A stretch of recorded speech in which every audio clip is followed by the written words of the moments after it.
పెళ్లి కాకముందే తల్లినయ్యానన్న అపనిందతో కుంతీదేవి భయపడి తన బిడ్డను గంగానదిలో వదిలేసింది.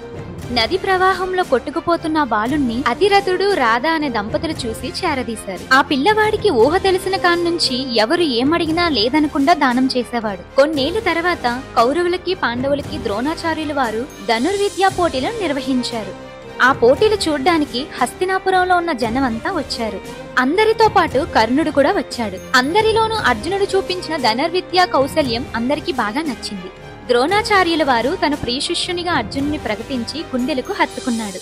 అది దుర్యోధనుడు చూసి తట్టుకోలేకపోయాడు. ఇంతలో కర్ణుడు జనాల మధ్యలో నుండి వచ్చి, అర్జున, ఈ మాత్రం విద్యలు నేను ప్రదర్శించగలను, కావాలంటే ఇంతకంటే గొప్పగా కూడా ప్రదర్శించగలను, ధైర్యం ఉంటే ముందుకురా అని కర్ణుడు సవాలు చేశాడు. అప్పుడు అక్కడున్న వాళ్ళందరూ ఆ మాటలకి ఆశ్చర్యపోయారు. అప్పటికే అసూయతో రగిలిపోతున్న దుర్యోధనుడు కర్ణుడు మాటలు విని ఆనందంతో పైకి లేచాడు.